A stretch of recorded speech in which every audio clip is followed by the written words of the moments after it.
tired of it.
Twins here. Check out our friend Matthew Spirit at his podcast at The Dumb Show and his website. Yeah. Don'tUnfriendMe.com. Yeah.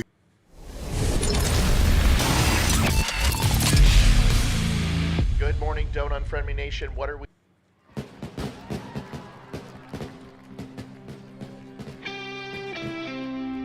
It's Red Friday.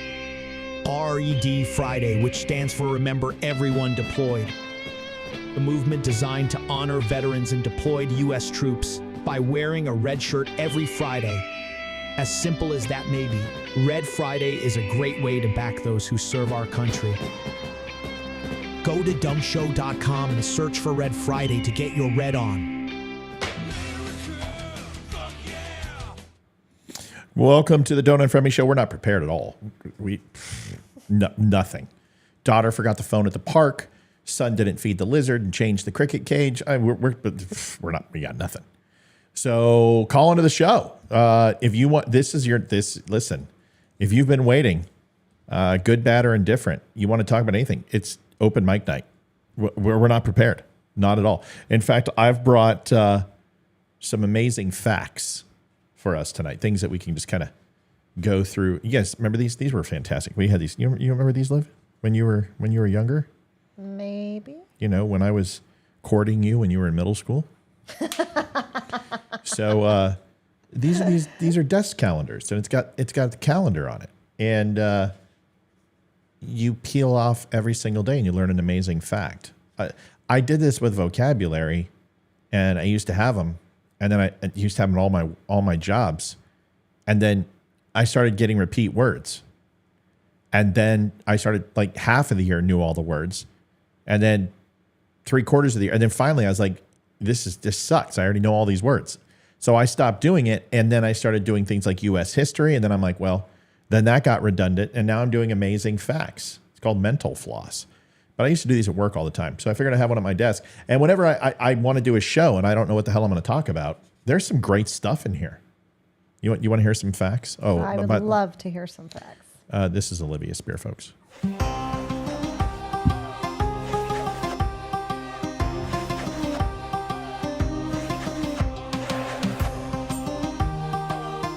No, I really don't think you need to call and talk about chicken pot pie. But if you want to call and talk about something that's, entertaining, that'd be great. Here's an interesting fact. Some of these I just can't do a show on. Penguin poop can produce laughing gas. What? Yeah.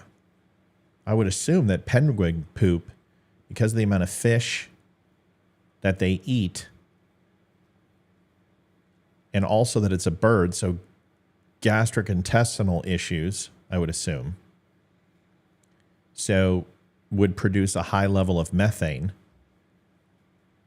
which can substitute for laughing gas. That's my gut feeling.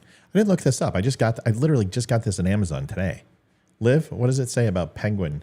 So that's what we'll do. We'll do a couple facts and then I'll guess. That's why I think penguin poop can produce laughing gas. So you want me to look it up why it produces? Yeah. Why does penguin poop produce laughing gas? Let's see how, because they've never played Trivial Pursuit with me, Livy. No, they haven't. When you want to tell them what that's like? The opposite team never gets to answer any questions. And what we usually do is when she says opposite team, you're like, I don't understand. Trivial Pursuit, isn't it one against as many people who play? So one versus one versus one versus one. No, we usually do multiple. So, well, I guess, but laughing gas is it's nitrous oxide is laughing gas. But methane can also make you loopy. So it's either that it produces nitrogen. Well, that would come from all the fish. So I'm going to go with either nitrogen or methane. But is it nitrous oxide or? Well, it's the nitrates. It's got to be the nitrates in the fish. All right, let's. What does it say? When penguins puke or poop? Do they? Oh my God, is this a new thing? Is this why? Is it because I they really need they some shit out of their wine. mouth and their ass at the same time? I need some wine. It's been a really, really long day. All right, go ahead. When penguins poop, fueled by a diet of fish, squid, and krill, Yeah. nitrogen is released from their feces into the ground. There The it is. bacteria in the soil then converts the nitrogen into nitrous oxide.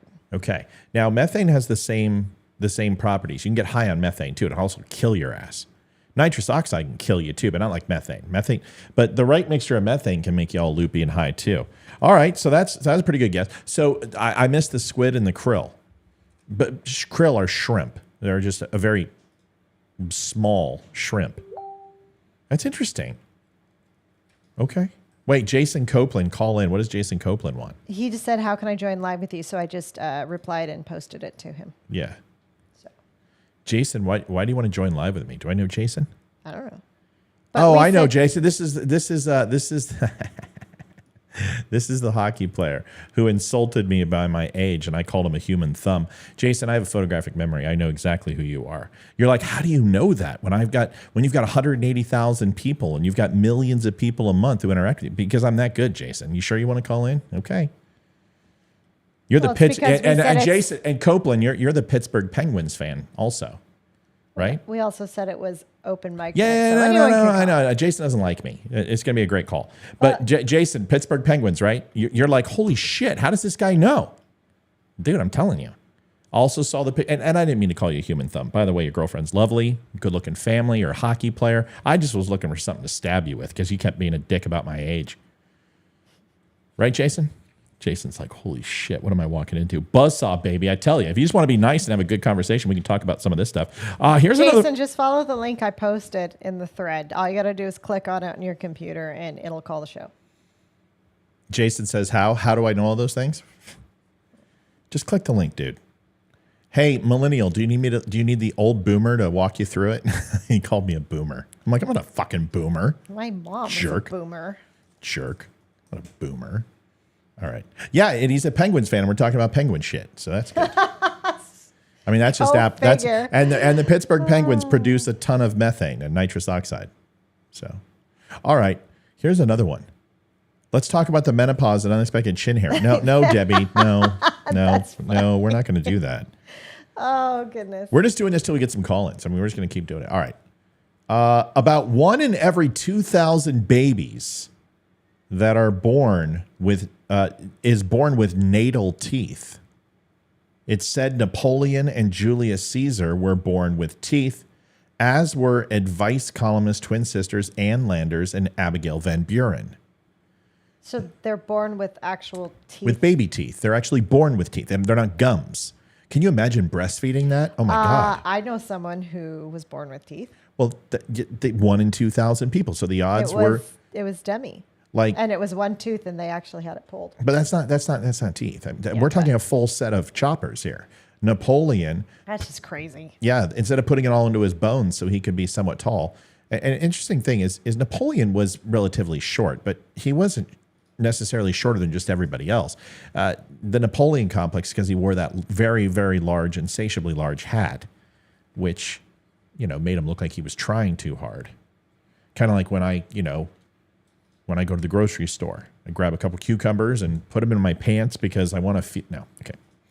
A little bit too personal. All right, so that's good. Natal teeth, 1 out of 2,000.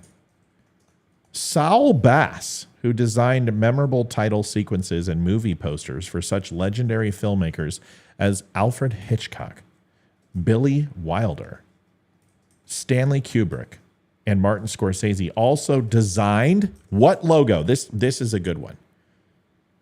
Jason, seriously, bro, come on, Jason, you can't click it through the chat. You've got to copy it, and then you've got to paste it into your browser or your phone and hit enter.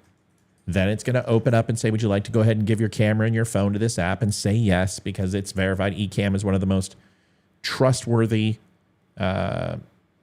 streaming software services available for Mac. So it's secure, and then you'll be connected.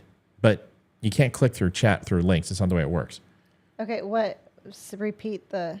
What do you mean it won't copy? Just write it down, folks. I mean, dadgummit. It copies when I do it. I can do it. I can copy it right here. I'm on my computer. I can do it. It's right here. Listen, it's call my dot show 24 Echo 75 766 Foxtrot. It's not that hard. All right. So what else did he assign? You have a guess? I'll give you a hint. Do you want hints, Liv? Oh, well, I need it. Oh my gosh. Why? Because I was answering questions. Saul Bass, who designed memorable title sequences and movie posters for such legendary filmmakers as Hitchcock, Wilder, Kubrick, and Scorsese, also designed the what logo? And nobody tell Olivia. Let her get this. I don't have a clue. This is something you used to spend plethora amounts of money on once a year. Oh, freaking Christmas cards or something like that. No. Wilderness girls, would you like some cookies? Oh, Girl Scout cookies. Girl Scout. The Girl Scout logo. He made the Girl Scout logo. Do they still have the Girl Scouts? Yes. They do, but they don't have Boy Scouts. All right, Jason's calling. All right. Got the right Jason. All right, Jason, hold on a second. We're going to get your picture on in here, and we're going to get you all pretty and get you into the show. Did you hear about the Kansas City Chiefs game and what they did with the Black National Anthem? We're going to talk about that in a minute. This is going to be fun. Let there be light. Jason said, no, that's not the same Jason. Now, Jason, did I have it right? Were you the Pittsburgh Penguins fan? Were you the same guy? I had no idea who you were talking about, so I was just like... All right, well, just pretend. I thought it was you. You look like the guy for a brief second, but you don't look like anything like him now. Jason, what do you want to talk about? I mean, I've turned on to this before and listened, so I mean... So, what do you think about the Maui situation? Be more specific. Well, I think it sucks. I'm and I think a lot. Because have fun. Here's the thing. Yeah. We all know that Oprah and Dwayne The Rock own so much property over there. We all know that they would not the people of Maui, because it's owned by the people and not the government, they would not sell. So what had to happen? Well, hold on a second, time out. That's not quite right. They own the mineral rights, but they don't own the property rights. So, which is a completely. Go ahead. Are you sure about that? Because they said so. It was owned by the people. The ancient people there. They actually owned it. That's what That's what I've heard. Yeah. If they owned it, then the only thing they could do is go ahead and do eminent domain, which they wouldn't need a fire for, because they already voted that into a law 372 some odd days ago. The governor did. I showed the video on that. So why would they need a fire if they could just go ahead and do eminent domain? Right. And I mean, it's like, So that's because those mineral rights have been with the people of Lahaina. Lahaina? Lahaina. Why don't you Lahaina? Aloha. Because you're not a local. It sounds like vagina, and I don't want to accidentally say like Lagina. So the people there, it's my understanding that they own the mineral rights, but not the property rights. So the government has exclusive rights to the property, but not the mineral rights. And it's kind of an interesting thing. It's like saying you own, the airspace 0 to 30 feet in your home, but the land the government owns. It doesn't make much sense. So whether that's exactly perfect or it's switched, it's one of those things. Here's the thing. You brought in Dwayne, you brought in Oprah. I understand there's a lot of hesitancy. Why do you believe, what do you believe about Dwayne? Let's start there. You started with that. Dwayne and Oprah, what do you believe about them and why did you bring them up? Oh my goodness. Okay. How do I, man, that's just a rabbit hole in itself. Daggone. Yeah. Is this the Epstein They're thing part of that the Oprah elite. and Epstein were friends? I mean, what is it? That she was They're friends with? part of, Go ahead. they're part of the elite. We all Right. know that. And Right. and 100%. And Oprah, I mean, well, before, let's just forget about Lahaina right now. Okay. Forget about Oprah, Lahaina. let's go to the event where they were trying to vax all those kids in Africa. I can't remember exactly, but there was a whole video of the kids running away. Okay. And so I don't know if that's conspiracy part, but all I know with that part though is that area, I've heard things about Okay. Oprah, but So, all right. So have I. And listen, I don't like Oprah's policy. Never liked Oprah's policy in any way, shape, or form. I will tell you that woman has given away hundreds of millions of dollars to 501c3s and charities and done amazing things for people. That's admirable. But as far as her being involved in Lahaina, her property is nowhere even close to that. You understand that, right? The fires didn't even get where she lived. Go ahead. now that's crazy right there, because here's the thing. No. That's crazy. What's crazy? The properties that Dwayne and Oprah owned, do you know what color they were? Oh my God, you're not going to go to the blue. You're not going to go to the. Are you a Qer? I'm not a cute. Listen. Yes, you Listen. are. You're a No, Qer. no, Don't no. go into the blue. Yes, I do. Blue. So then how is it? How Blue. is it? I don't Dude, know what do you the believe in this? significance Okay, of that. all right, Jason, hold on. Do you believe in the space lasers?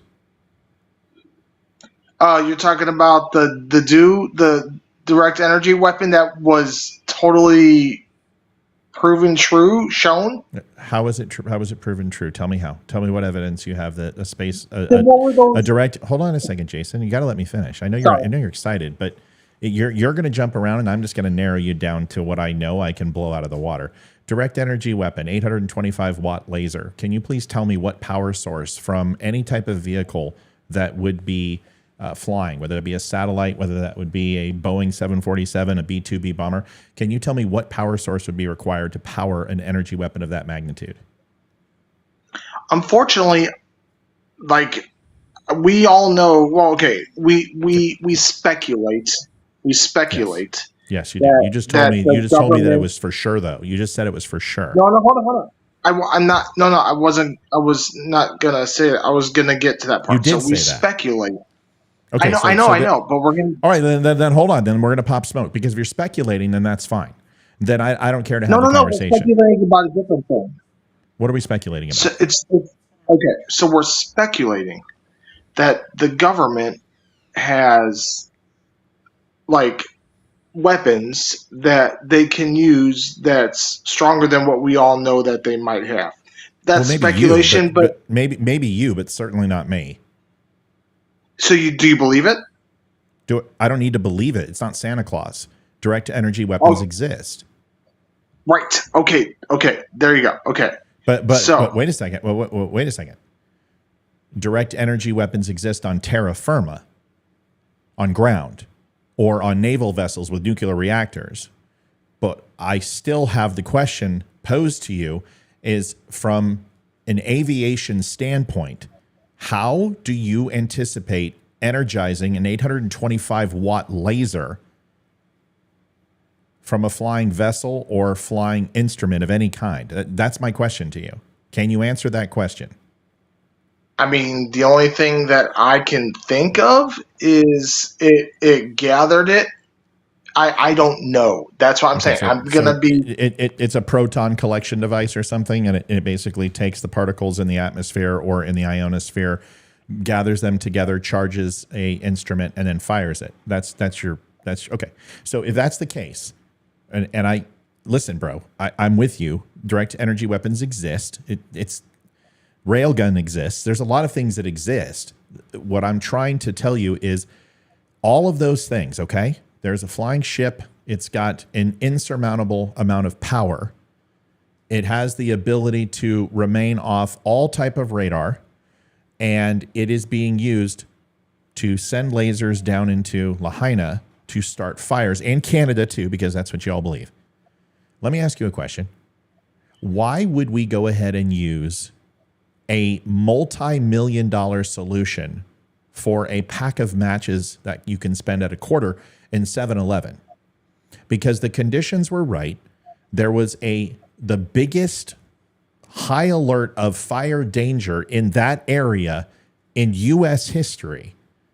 There were gale force hurricane winds coming from the south without rain and dry conditions and plenty of fuel. Why would you need space lasers to start that fire? Why not just go ahead and strike a match, throw it, and watch the whole thing go up like a Roman candle? Can you explain that to me? Yes. Okay. Okay. So smart cities. So they say that specific area of Lahaina. I don't know what that was. That was me breathing. It was me. No, I'm so sorry. I didn't know if I put the mic or something. So no, it was me breathing. I apologize. I usually know better, but that was a big sigh because I know what's coming. Go ahead. You're an amazing person. I love your breathing. Thanks, buddy. Right. Appreciate you. I'll do it for any. If you pay me, I'll do that for you in a quiet environment with the lights off. Just let me know. Anyway, go ahead. Seriously. Oh, mercy. Okay, so anyway, what were we saying? I asked you the question of why would they use a multi-million-dollar platform to attack the sovereignty of a U.S. state and go ahead and ignite it on fire when they could have just used a match? Okay, that should be known because look at this. Everybody thinks it's a conspiracy, and so if a direct energy weapon happened like that, everybody's going to think it's a conspiracy and just blow it off like that. Whereas if those matches were used, like as you say, there is a way where you can somehow find out that it comes back to whoever. It's called fire science. I understand. So what you're telling me is that fire science would not be able to pinpoint the actual transfer of heat from a space laser to find the entrance point of a fire. That's called the heat point or the flash point of a fire. Whether that's a match, whether that's a match, whether it's a combustible, whether it's a transformer, whether it's a battery touching steel wool, whatever it is, fire science will tell them where it was located. And when they don't have remnants of sulfur or they don't have remnants of some sort of chemical, and ultimately it sees a very rapid and extremely hot as a space laser igniting at that point, that's not going to leave evidence? I mean, I would think it would. Well, I know it would. I would know it would. And not only would it create, here's the interesting thing, not only would it create a plethora of evidence as far as the heat signature and the amount of heat would have to be there, is that there would be no fuel, there would be no match, there would be no spark plug, there would be no stray wire, and that would even create more suspicion in people's mind, would it not? I mean, yeah, but here's what I'm thinking. Okay, and here's what I've told. Okay. And if you put everything all together. Okay. you know, they're making the okay. Here's what I do. I believe that that was a laser, okay, a direct energy weapon, and it Okay. destroyed that area. Because Uh-huh. so now that area is destroyed. Now, Hmm. but certain people who have money and interest take up and buy that land. And that land, they said, I've heard, is prime Yeah. For for the smart city convention that's coming. Yeah, I know. yes. And Yeah. so I mean, there's a lot of ways where you can take what's it called? Gather Reality. energy, Reality. Oh, sorry. Go ahead. I didn't- like not humans, but I mean, I reckon like machines can. I reckon they'll be gathered Okay, away Jason, to get Jason, energy. Jason, Jason. I got to reel you in, buddy. What proof do you have that there's space lasers? Please just tell me the proof you have. You said, None. well, okay. So, brother, are you also going to talk about the tire rims, the aluminum melting point of tire rims, and that the aluminum actual rims of the vehicles melted, and people are saying, well, you need 1,500 degrees Fahrenheit in order to go ahead and melt aluminum. Are you going to tell me that too? I mean, you said it. No, I didn't say it. You said it, or the Cures said it, and I've already just proven it too. I can show you pictures of Pine, Colorado, where the vehicles actually, the aluminum melted. It takes 600 degrees to actually just start to liquefy aluminum at that temperature. Wildfires can get up to 1,200, anywhere from 800 to 1,200 degrees. There's several links that I can send you of other fires that have happened all over the country that have documented this, that are time stamped and dated. Now, you can sit here and say that those are CIA plants and those stories were planted, 15 years ago or 8 years ago in order to go ahead and discredit. But then that's the rabbit hole. See, I don't do the rabbit hole. My job is to take the cement and fill the rabbit hole so we don't fucking go down the rabbit hole. Let's stay with fact. You're saying that a hurricane, gale force winds, which dried out and sucked the moisture out, because that's what hurricanes do unless they're over landmass, with 80 mile an hour winds in one of the driest conditions with mass fuel, and people are looking at all the pre-shots, which were all fields of weeds and wheat and everything else, drier than a popcorn fart. They had a fire earlier that morning. They got it under control, they thought. Water was not released. We understand that. People said there were barricades up. Absolutely. They weren't letting people in. It happens in fires. It happened in the Hayman fire when we were there. But obviously 80 mile an hour winds, cell phones go down. We knew they were intermittent, up and down all day long. They did not use the emergency broadcast system, because just remember, about a year and 7-8 months ago, they had a nuclear warning, and they displayed it in Hawaii and said that a nuclear attack was imminent. It freaked everyone fucking out. People are running everywhere. So maybe they're a little gun shy. I don't know, but it doesn't matter. The whole point is all those conditions are perfect, and 80 mile an hour winds, power lines go down, starts a fire. That's the reporting we're hearing right now. And you don't buy it because they're going to put a smart city convention in there, and their goal is to transfer it within 3 years to a smart city. So the only option is to burn it all to the ground, kill hundreds of people, murder women, children, adults, and babies. And that's what you think happened versus the things that I just said. As evil as it sounds, I'm not. That it's evil. That it happened. That's what. Yeah. It's so what? How else would you describe? Where are all of the kids? Where are all?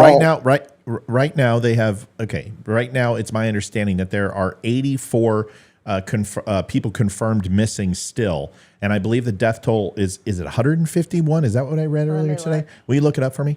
So I think it's really easy for people to go ahead and say, I'm going to go ahead and watch a movie that's really cool and it's about child sex trafficking. 115. 115. See, that's my dyslexia, and I apologize. 115. Number missing is 66. 66, 151.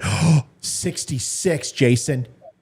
66. Holy shit. 66 and 115 and 5 plus 1 is 6. 666. It's Satan. Satan's doing this. I've heard people do that too. I hate that when people do that. That's just ridiculous. But space lasers are freaking, that's based. Come on, Jason. Give me a break.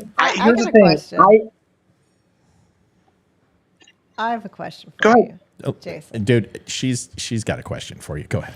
Yeah, I don't talk much. That's So. You do in the bedroom. What are your... No, I'm not. Nope, I'm going to keep I'm telling you, man.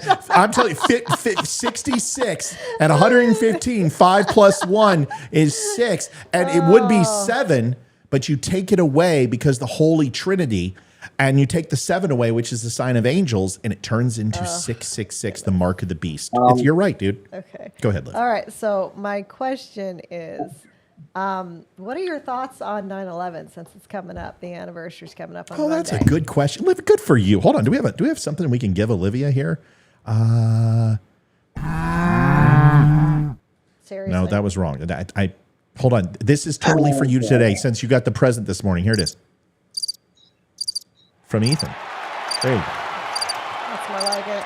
I understand 1 plus 1 plus 5 is 7. And I just went and told you that 7 is the heavenly sign. But murder is bad. So you take 1 away and it goes to 6, 666. I'm telling you right now, this is hidden Trump messaging to go ahead and follow the plan. Trust the plan. Trump is coming back, folks, on June 6, 2026. Go ahead. All right. Jason, so answer the question. Thoughts on 9/11? It was an evil thing. Yeah. Who Come did on. it? Who did it?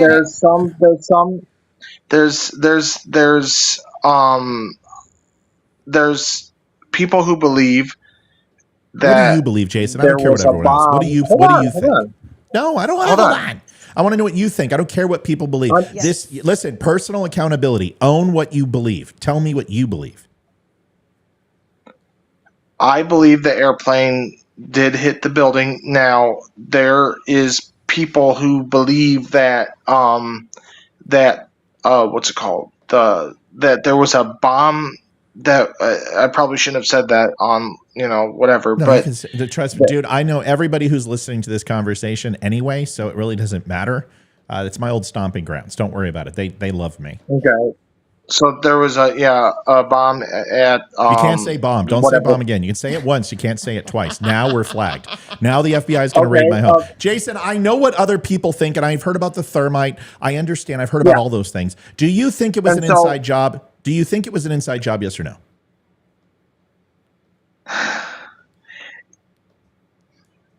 Yes. Okay. Fair. Here's my reason. Sure. Go ahead. I want to hear it. I have always. It's weird. I've always. I've looked at things since, the days of Bill Clinton and then, upward and stuff like that. Are you ex-military? Are you ex-military by chance? Don't give me that you can't answer that. I had a higher clearance than you could possibly imagine. No. Just I tell was me. I was never in the military. Okay. But What was that? Were you in the Boy Scouts? What's the hesitancy? So I was born and raised in military bases. Got it. And trained with a certain thing. And so trained with a certain thing. Hold on. Now this is more interesting than 9/11. Hold on a second. Oh my goodness. No, stop it. Were you Germany? What? No. Were you in Germany at Ramstein? Were you Air Force? You're an Army brat. Were you in Japan? Where were you? I'm an Air Force brat. So I was born in South Dakota. Okay. South Dakota on Ellsworth Air Force Base and raised your dad worked with nukes.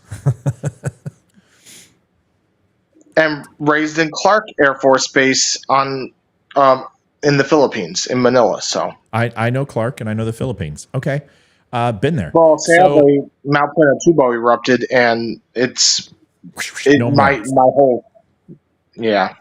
It's like Subic Bay. They closed that too, and that was an interesting place. Okay, so now that we've established that you're an Army brat, what trading? You said you did something. What was that? What was that alluding to? I'm interested to hear about that. And then we'll get back to 9/11. Just some combat training. Paramilitary training. Yeah. Yeah. Survival groups. Okay, all right, fair enough. Now I understand. Okay, all right. So okay, paramilitary training, survival groups, guerrilla warfare tactics. I get it. Okay, you should have joined the military. You would have learned all that shit for free. Second, 9/11 inside job. Bill Clinton. I'm tracking. I'm listening to you. Go ahead. So it's weird. I've always felt like this country's been corrupt. Is. Not corrupt. Well, yeah, I know, but you know what I'm saying. So I've always felt like something was up. All right. And 9/11, you think was inside by the U.S. government, or was it somebody other than Osama bin Laden and Al Qaeda? They're just fall guys. Right. Okay. Because you understand that Osama bin Laden worked for the CIA at one point. Are you aware of that? Yep. Yeah. I can't remember what his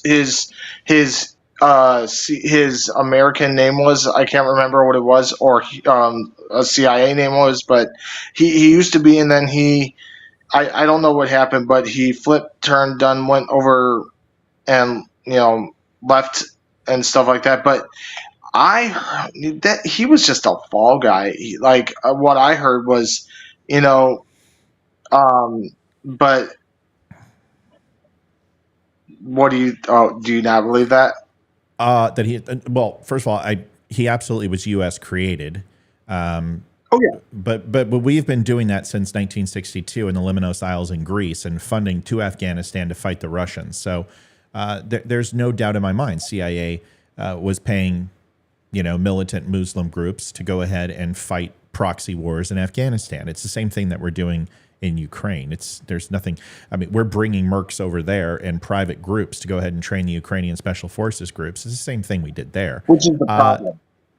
Well, of course it's a problem. That's a whole other conversation. And right now we've already jumped from space lasers to Osama bin Laden. So don't be sorry. It's my wife's fault. It's not yours. So, so Osama bin Laden had a reason to hate the U.S. And it's because essentially we decided to go ahead and pop smoke and choose rival groups and no longer fund the operation and allow him to expand his war into the Middle East and expand his influence. And he was frustrated. This is where we saw the USS Cole happen. This is where we saw the bombings in Bahrain. This is where we saw, obviously, the first attempt on the World Trade Center and other things. So it comes down to this. Do I believe everything we've been told about 9/11? No, I don't. And there's a few things. World Trade Center 1 and 2, I believe, went down by their own power. 100% with no doubt in my mind. And I can tell you why with just simple physics of why that happened. And I've read every report. I've went through and I've done it all. And I've listened. And people are like, it's impossible. It wouldn't go in its own footprint. Well, I don't think you quite understand. And the only way I can explain it to you is you weigh how much, Jason? You're what, 210? Probably 194. Okay, I didn't see you stand up. So you're 194 pounds. If I go ahead and I take, and your base is 194 pounds, and I put 194 pounds over your head, and I drop it, what's going to happen to you? It'll crush me. I'll die. Correct. How much of you will be left at 194 pounds? A whole bunch, right? Yeah. Yeah, you'll break your neck, you'll break your spinal column, you'll crush your kneecaps, but then you'll just be dead.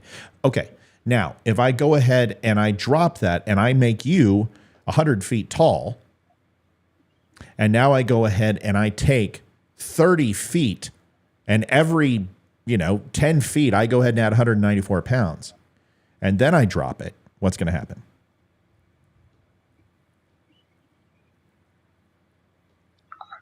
Well, now you have something.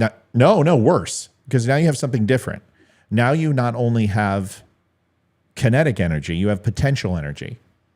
And each time that falls, and those floors fall individually, it continues to build up speed and inertia and therefore force.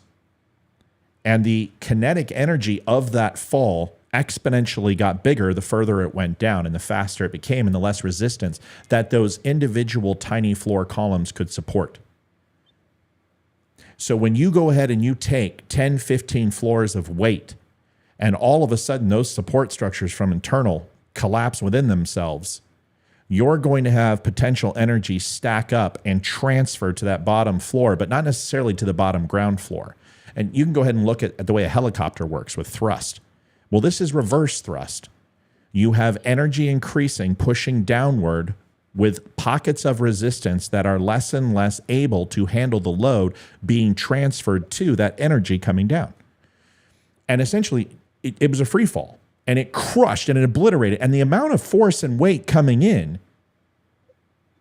it's incredible. Now, how did it happen? How did jet fuel do that? Well, as we know, wildfires just with absolutely wood and resin and leaves and grass can get up, I just said 800, 1200 degrees. But an oak fire, with dried oak, you can see that literally melt metal and bend metal and shape metal. Well, the jet fuel that's inside there burned everything up. It's going to weaken the metal. It doesn't have to melt it. It has to weaken it. And then you're sitting there putting those things, how far up were they? And if you've ever been to the top of the towers of the Empire State Building, the wind is always atrocious there. That's why these buildings would do this. If you were ever in them, they would move. It creates a furnace, man. You basically have a metal furnace, and all that's doing is blowing wind through there, and it is increasing the heat of that fire. I have no problem in my mind conceptualizing World Trade Center 1 and 2, okay? Now, why it happened, how I don't know. But with that much fuel, with those jets, there is no doubt in my mind in those situations that that's what happened. Now, hold on. I know I'm boring the shit out of you, but I'm going to go to my next thing. No, you're cool. Building 7? Building 7, absolutely, without a doubt in my mind, was Army Corps of Engineers. Because I know what was in Building 7.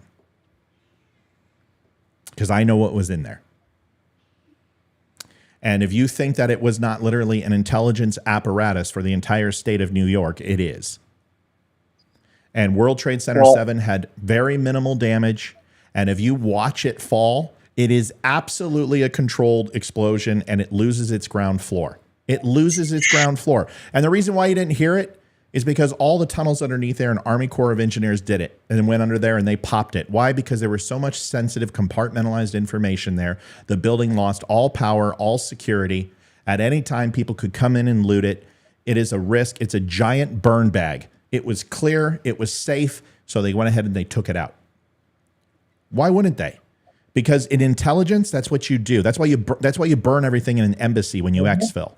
Okay, I worked Intel. Standard operating procedure. If you lose your intelligence apparatus, you destroy it. Yep. There you go. That's my comment. I believe in WT7. But here's okay. But here is the problem. Like everything that we all just said, the problem is there is now it goes into a conspiracy theory. That's not conspiracy. Why would it be conspiracy? Listen. No, I can't, because when you say conspiracy, it frustrates me. No. Okay, I'm saying that's not a conspiracy theory. But what I'm saying, there's a thing out there in the Patriot, I guess, or whatever they. I don't know if it's the Patriot movement or whatever movement it is, but Patriot it's Act? called NESARA. No. So it's called NESARA GESARA, and so they said that the World Trade Center and the Titanic was the reason why it was actually, destroyed was because of a cover-up for NESARA GESARA. You're losing me. You're losing me because this isn't complicated. If World Trade Center 1 and World Trade Center 2 go down, there's secondary fires in one of the most secure intelligence apparatuses outside of the Pentagon, CIA, NSA, ONI, NRO, FBI, Department of Homeland Security, U.S. Marshal's Office, which was Building 7, because it was an intelligence hub. The U.S. government knows what's going on. There's cameras everywhere. There's people everywhere. There's going to be looting. They knew exactly what happened. There were secondary fires in there. That building would need to be cleared. There would be civilians all over the place. There were no security measures in place. So the Army Corps of Engineers goes in there and they det the tunnels and the building falls in on itself. It's a good sound plan. It's smart. And the reason why you don't have concussive explosions happening is because it's underground. So it makes sense to me, right? I'm not saying that's exactly what happened, but it makes sense to me because I've watched the video of Building 7 and there ain't no fucking way. There's no way. There's no way secondary fires did that. It's impossible. I completely agree with you. There's no way. But then people are saying, well, then they knew the planes were going to hit. No, because that's why it happened so late in the day. It literally happened, how many, 10 hours, 9 hours after World Trade Center 1 and 2 fell? The 7 fell? So there was plenty of time to bring the Army Corps engineers in there. There was plenty of time to have them hit those columns and blow those tunnels. And honestly, that's just sound counterintelligence. So, but does that mean that the whole thing was an inside job? No, I'm just letting you know that Building 7, I believe, was controlled demolition to bring it down. Of course it was. Now, the Pentagon, was it a plane? Well, when you have a freaking webcam that's going less than 30 frames a second, and you have a plane coming in at probably anywhere from 300 to 400 miles an hour, you're not going to catch it. It was not a missile. It was not a cruise missile. It's not the way cruise missiles hit anyway. I can't tell you anything because it's absolutely top secret, and I still can't talk about that. But a cruise missile doesn't hit like this.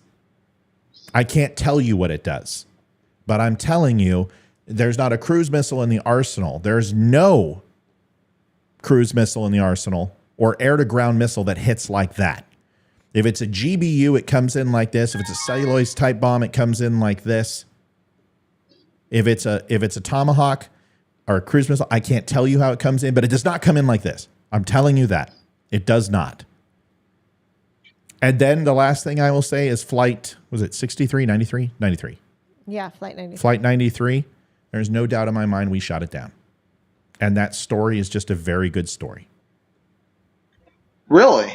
Yeah. By that time, yeah. But you're never going to hear that from the United States. I mean, that makes sense because you had Alec Baldwin or whoever it was part of that movie. So, yeah, that does make sense. I don't know about Alec Baldwin and all that bullshit. All I'm telling you is that... heading to Washington. What? The plane was heading to Washington. Yeah, they knew where the plane was. They had F-16 scrambled. They had 15 Strike Eagles on standby at that point. They knew well aware of what was happening. And it's a very nice story. And there's probably no doubt in my mind that they did resist. There were phone calls made. We understand that. But in my estimation, you're not getting into that cockpit. You're not getting into that cockpit at that point. Once those guys did that, they locked down that cockpit. And how do you stop that flight? How do you force it down? It just makes sense that we would splash that plane. That's my gut. And if I had to bet, and then also looking at the damage and looking at the crash, the way the crash field happened and some of the photos that I've seen, it didn't come in like this. And if it didn't come in like this, then it came in like this. And if it came like this, then somebody was on the stick.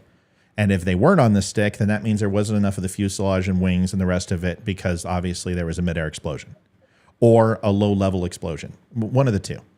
Either way, it would make sense that that thing was coming in low because it wasn't that far from its target. They knew its course. They knew what it was going to do, and they hit it, and they took it down. That's my gut. I could be wrong. I could be wrong. That makes sense. May I ask how old you are? I am 38. And what happened to your eye? Mind if I ask? So, yeah, no problem. When I was 8 years old, I didn't know if you could tell on the screen, so... when I was 8 years old, there's not much that I don't notice, Jason. You'll be shocked at that, but I noticed about everything. So go ahead. Okay. When I was 8 years old, I started having bad headaches. I was taken to the hospital. They found out I had a brain tumor. So they tried to remove the brain tumor, but during the process, they damaged my third optic nerve. They got the brain tumor gone, but they damaged my third optic nerve, which damaged both of my eyes, but my left eye more so. And also, they nicked something, which also gave me hydrocephalus. I just realized I'm on air saying all this. No, it's fine. It's interesting. But Wait, you said hydrocephalus? So some people pronounce it hydrocephalus or hydrocephalus. So it's water on the what? It's water on the optic nerves? What is it? So hydrocephalus, everybody has CSF, cerebral spinal fluid, Yes. flowing from your brain through your spinal cord, saturates your whole body, or you die. Right. Well, they nicked that area where mine can flow freely. So, Right, so it's water on the brain, right? Yes, hydrocephalus. Well, So I broke down the word because my Latin isn't that bad, but I had no idea that's what it meant. But it made sense to me. Okay, so that's a lifelong condition. There's absolutely nothing they can do retroactively to go back in and repair. Well, I was going to explain that. I was actually going to explain the hydrocephalus, Please do. what I was going to say. But sorry, go you're ahead. totally fine. You're cool. So, so they nicked the thing where I have to go back, or else I'll get confused. Sorry. So they nicked the thing where the fluid can flow freely, and so I have to have a shunt, which is a tube connecting from my brain to my stomach to drain the fluid. Yep. Well, the shunt likes to get angry and malfunction, and so I have to go back into surgery and get it replaced. And sometimes it got an infection, and so I have to go back inside, and then days for the infection, and then I have to get it replaced. Every single one is a bone surgery.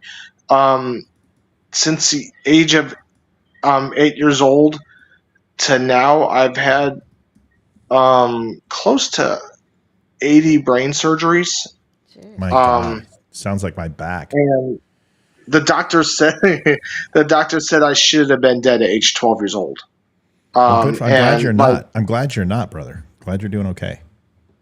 Yeah, and so but here's the thing. So, this is amazing. This is a huge praise to God.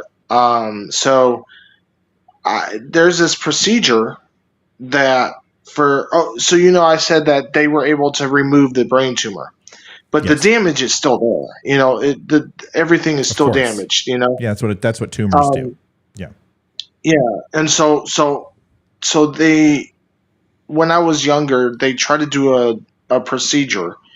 It's called a ETV procedure, endoscopic third something ventriculostomy, something like that. Yes. Now, well, it kind of failed.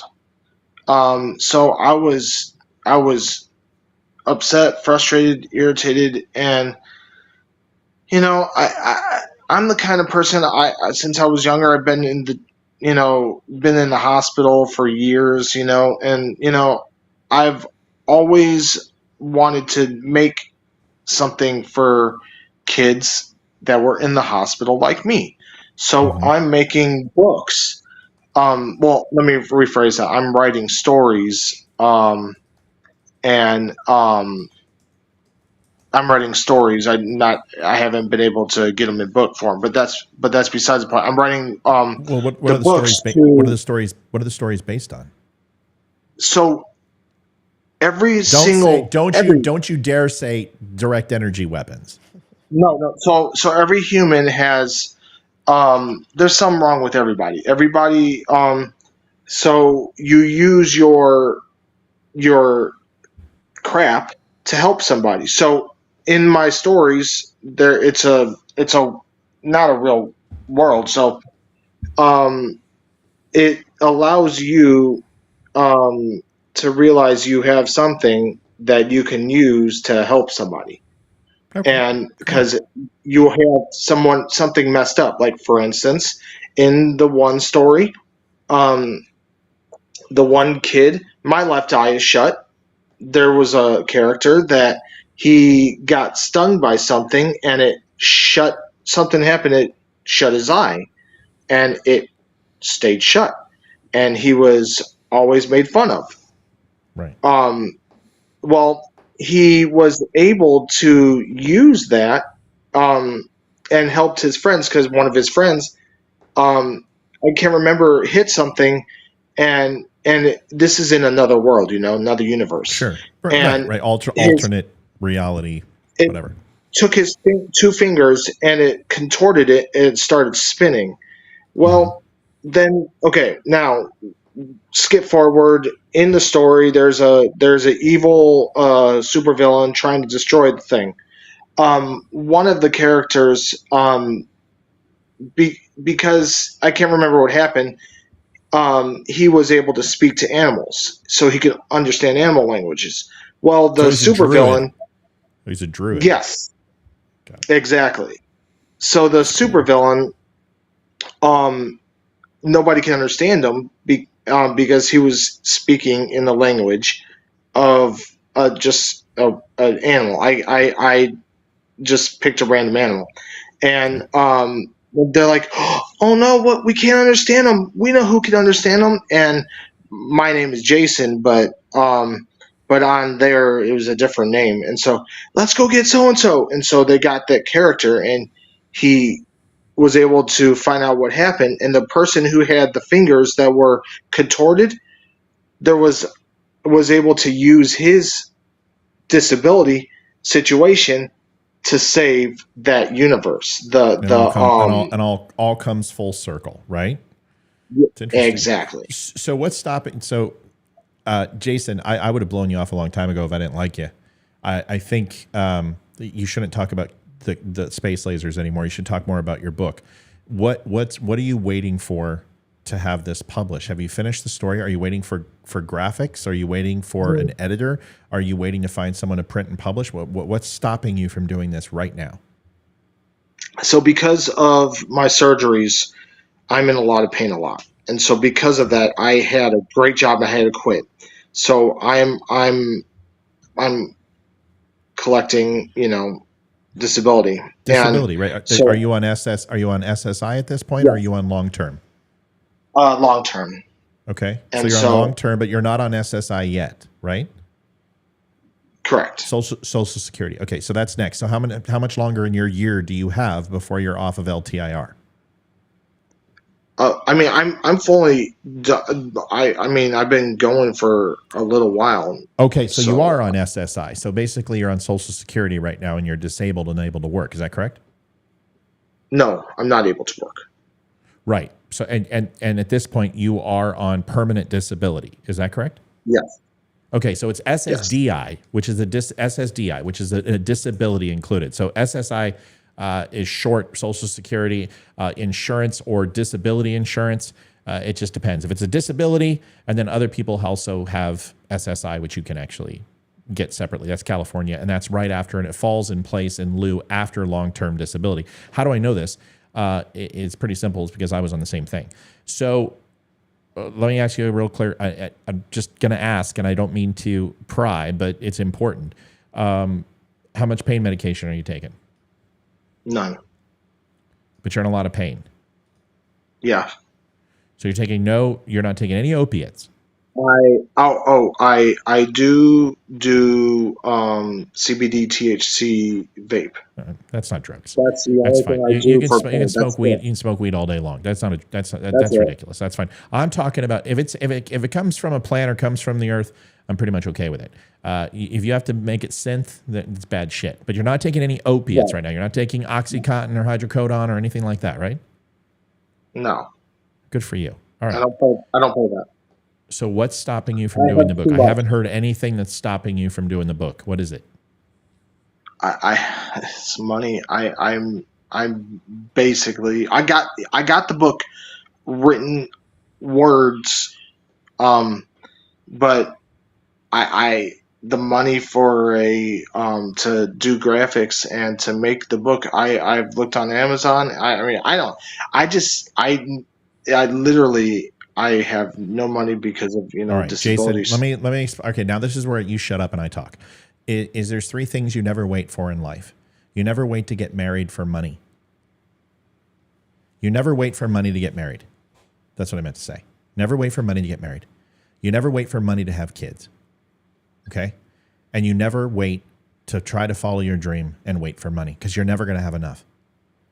You got to finish your book.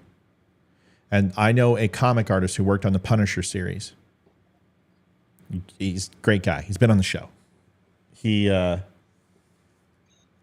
done the Badger comic series, Dark Horse Comics Nexus. He's worked on Punisher story. The guy's amazing. His name's Mike, and it's maybe somebody, if you have a story, that I could send it to him, and this guy may not be able to put it in book form where you're going to have $30,000-$40,000 and a publisher and an editor, but comic book form, which sounds like it would be a perfect world for that. Yes, that would be great. Okay, good. So you got to do me a favor. You got to finish the story, and you got to send it to me. I will. Great. So stop making excuses, right? Number one, because I'm telling you right now, brother, 7 years ago, I wasn't going to be able to walk. And, I'm sitting pushing 165 or 265 pounds and, almost 56% body fat. And if you would have seen me out of the military, I was broken. I was addicted to 400 milligrams of oxy and hydrocodone every second of the day. Ask my wife. And I just said, enough. I'm done. And I had a SEAL team friend of mine. I was not a SEAL, but I have a lot of SEAL friends because I worked with them in an intel capacity. And he called me up and he said, you rang the fucking bell on life. And he hung up on me. And I was so pissed. I called him back. I'm like, I'm going to fuck you up. And he's like, you can't even get up my fucking driveway, and hung up. And then 2 years later, I had the moxie to call him when I was feeling better. And he's like, that's all I wanted to hear. I love you like a brother. You're a good friend of mine. And I know what you needed to hear to get your life in order. And he's the only reason I'm living. I was sitting at the end of my bed with a 9mm, and I was ready to put a bullet in my head. So you don't get to make excuses. Your life has been tough. Shit has happened. Get yourself right. Get down and do what you know how to do. Work through the pain. Your work will help you get through it. Finish the book. Go over to my website, and you can contact me there. There's a contact page, and it goes right to my email. And then once you contact me, I'll give you my personal email and my cell phone, and you can send me the story. And if it's any good, I'll give it to Mike. And if it's not good, then I'm going to get you to the right person who can help you make it better, and then we'll go from there. I'd love to help you. Cool? Yes, sir. Stop listening to Q, dude. Get rid of that shit. They're fucking morons. Okay. At QAnon, there is no such thing as QAnon. It's Qs, which were the drops, and then there's Anon, which are the little followers. But I will tell you that, yes, they've gotten some things right, especially when it comes to child trafficking and all that stuff. But a lot of the stuff is just bunk. And all it's doing is clouding your mind. And your mind is too brilliant and too beautiful to be listening to this shit. Get rid of it. Listen to things that you can prove. You can't prove space lasers, but what you can do is you can prove that there's things in this world that you can make an impact in.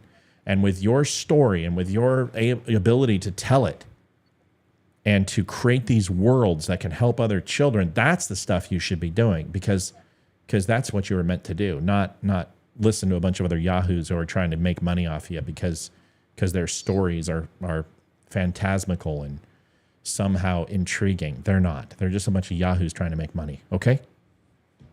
Yes, sir. Olivia, what do you got to say, Jason? Don't call me sir. I work for a living. Call me Matt. Yeah, you can call her ma'am though. She likes it when I call her ma'am. I like it when you call me ma'am. Oh, okay. I am too young to be called ma'am by anyone else. She loves it when you call her Mrs. Spear or ma'am. Yes, ma'am. Hold on. Right. How old are you? How old am I? She's 55. No, okay. Yeah. How old First, do you I'm not think I am? answering. No, I'm not gonna. No. You You're not. can do it. She's not going to flip. She's No, not I going to don't flip. care. She's not going to flip How old out. do you think I am? Seriously, it's okay, Jason. You can answer.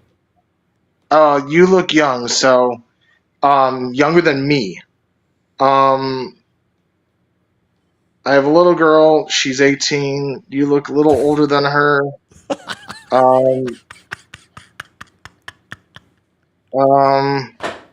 Mercy. I get to go to bed. I get to go to bed with that 24. every night. Every night I get. Jason, how old am I? Take a guess. How old do you think I am? If she's my wife and she's 24, then holy crap, and we've been married for a while. So how old do you think I am, brother? Oh crap. It's okay. You're not gonna hurt my feelings. I don't care. I mean, so I have a friend named Adam. So you look like him. So I would say you're 37. Okay. Well, you're a nice kid. Well, you are my new favorite person because we just celebrated our 21st wedding anniversary a couple of weeks ago. Yeah, I'm almost 50. I'm 43. She's 43. We have a 13-year-old and a 10-year-old. I'm 50 in 6 months. So I am older than 7 you. months, 8 months, whatever. Yeah. Olivia's 25 and Matt is 50. The great thing, the great thing is that our kids have our genes, and we both look. If I shave, I look like I'm 12. It's ridiculous. I've got a baby face. But I've here's always the had problem. it. Yeah. Go ahead. I have one eye shut, so maybe that was an insult. That's so good. It was so good. That's right. That's funny. See, you can use that. I have a handicap. I have no depth perception. Everybody looks 20. That's good. That's funny. Jason, I like you, buddy. Guys, Yeah. I always tell guys that they're just jealous of me, because, they have to do work to wink at a girl. I just go to them and look at them. There you go. Yep. Well, that's the way you got to look at it, buddy. Hey, I appreciate the call. How did you find the show? By the way, hey, get out of the camera way. Are you going to bed? Yeah. Come here real quick. I love you, pal. Thanks. Say hi to Jason. Say bye to Jason. How you doing, buddy? Jason, how did you find the show, man? Facebook has been doing this weird, they started this weird, TikTok new video thingies that just show up on your Facebook, and so, and it's like you subscribe or whatever, and so I looked at it, I'm like, I want to look at that, and so I checked it out, and so. All right, last thing, and then I'm gonna leave you alone. What am I full of shit on? What am I completely missing? Like, there's got to be somewhere you're just like, I have to disagree with Matt. What is it? Well, how long have you been listening?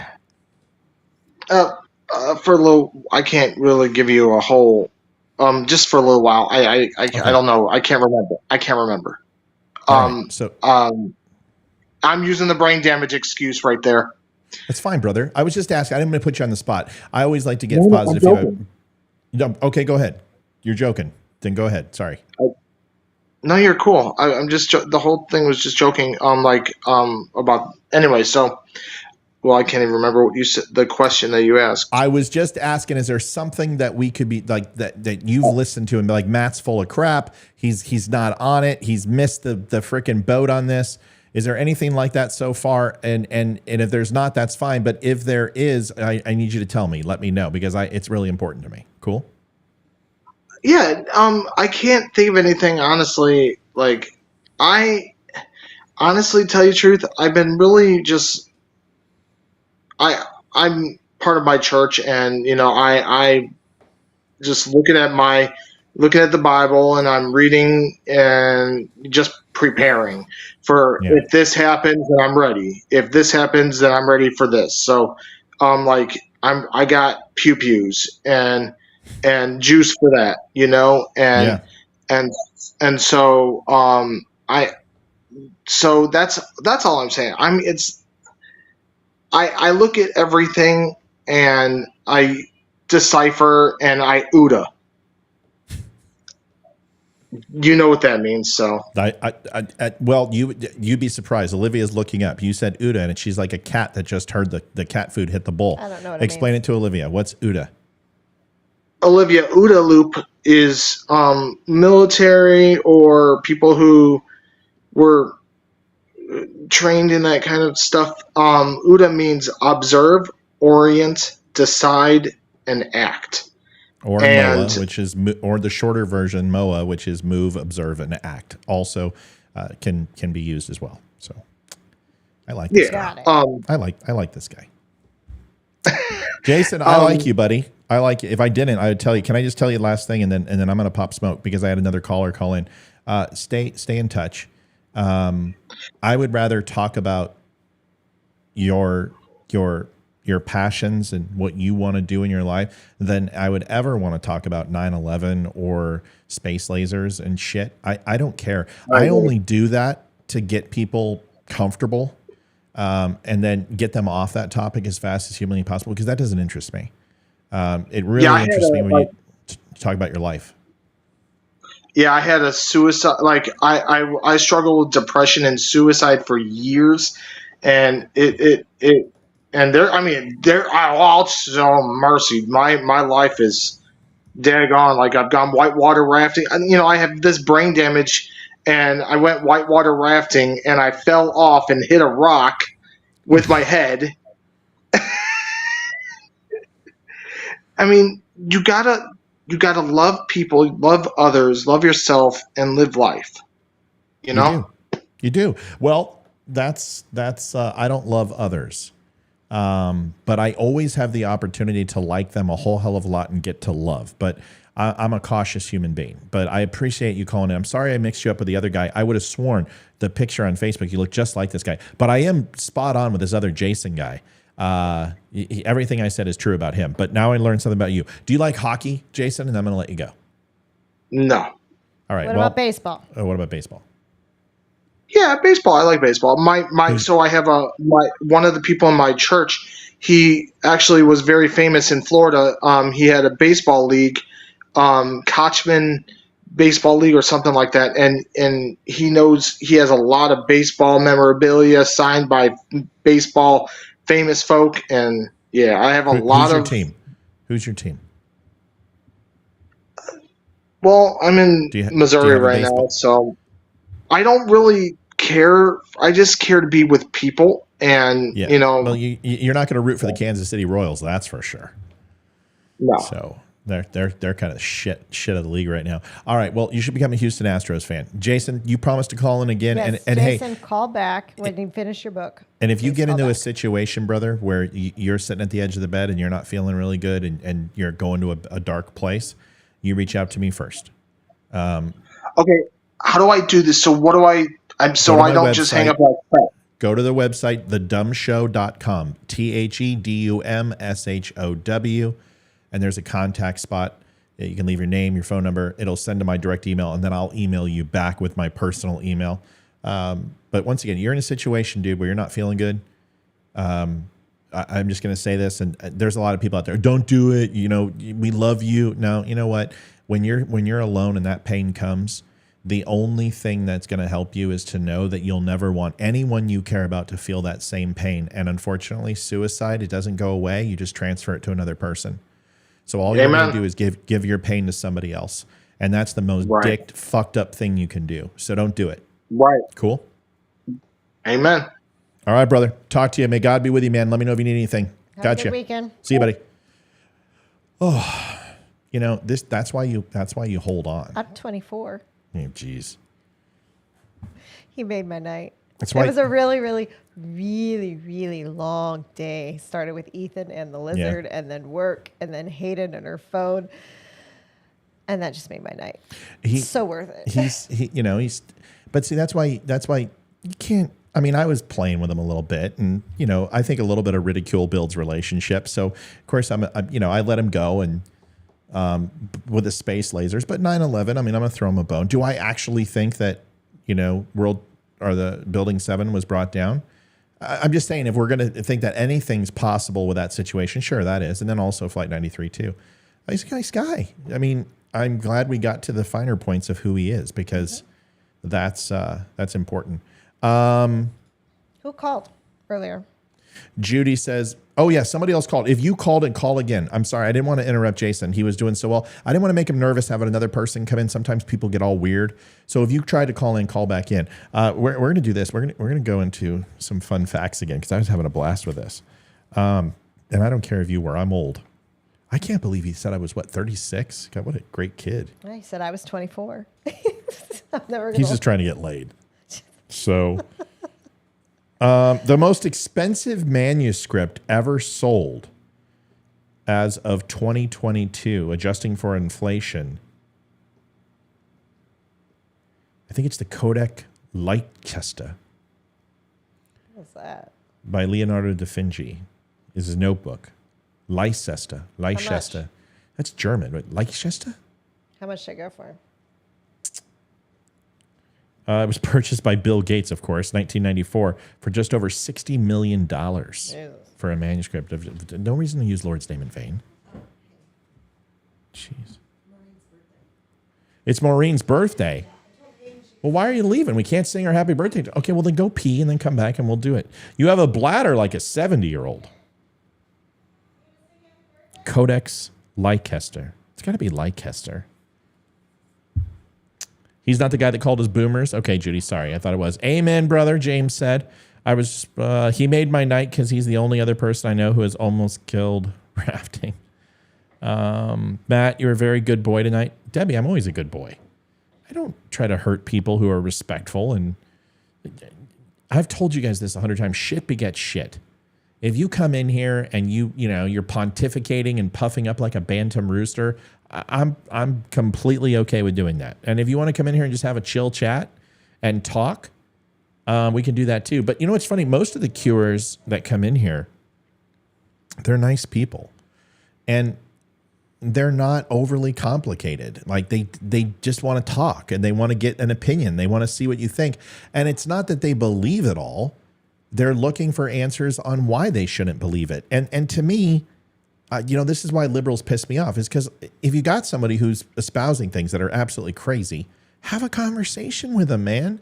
But you can't do it over Facebook. That's not how you build a relationship. You can't. Facebook, because text, there's no context, even though it's part of the word. And that's why it's a negative, C-O-N, con. So there's no context. There's no inflection. There's no seeing somebody's face and seeing endearment versus resentment or contempt. And it's too hard to have a conversation that way. So, that's why I wish more liberals would call in, because, I think we would definitely get to even ground. I'm always a good boy live with people. I don't know. I'm usually pretty good. Maureen, we're going to get you happy birthday. Here. What are you doing now? Oh. Annie just turned 77. Annie, are you doing okay? I saw your posts last night. I want to make sure you're doing okay.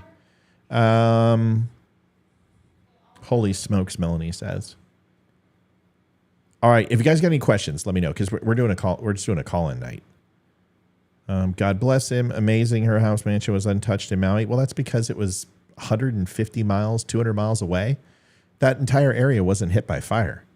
She's like central Maui. Of course it wasn't hit. I wasn't hit. That's like saying I wasn't hit. Yeah, you're right. I wasn't, because the fire wasn't near me. And the fire wasn't near Oprah. Her roof was blue. Oh, boy. Come on, people. Matt, did you watch Benny's show today? I watched while waiting on you to go live. No, JD, I don't watch Benny anymore. After he started pushing the space laser story, I just was like, nah, I'm good. That guy's going in full. It's time. He's like, mentally, I need to make over $250,000. I'm going full freaking mentally challenged. So I think Benny has lost the plot. I think Benny is so completely, he knows the recipe of what works, gotcha headlines, and just lie. And you'll never have to be held accountable, and you'll make a shit ton of money doing it. And there's a lot of people who make good living that way. I'm not gonna knock him for it. He makes a great living. Benny makes more money than me. Well, yeah, maybe. I don't know. But it doesn't matter. The point is, he does really well. But you know who also does well? A lot of people who are just straight up honest. Like the Wright brothers. They do really well. I look at people like that who are grinding it out and doing yeoman's work. I look at Ryan Samuels, who was doing that type, just being honest and doing it. Ryan Weaver does that. I try to do that. Liz Wheeler, someone who I absolutely love. I think she's great. She doesn't get into the nonsense, and she does an amazing job. Liz Wheeler does great. Justin Barclay is fantastic. He just got hired on, I think, 6:10 a.m. in Detroit, or 9:10 a.m., one of the two. He's doing great. He's right up there with Glenn Beck, and he's bracketing Glenn Beck at he's the 6 to 8 or 6 to 9, and then Glenn comes on 9 to noon, and then Bill O'Reilly's on there too. Justin's doing great. I really used to like Eric Erickson until he became full-blown I hate everything Trump, and now he's a never Trumper, and I think he's lost a lot of his appeal. That's why I try to talk about everything. All right, let's do Maureen's birthday. Ready? Count 3, 1, 2, 3. Happy birthday to you. Happy birthday to you. Happy birthday, dear Maureen. Happy Happy birthday to you.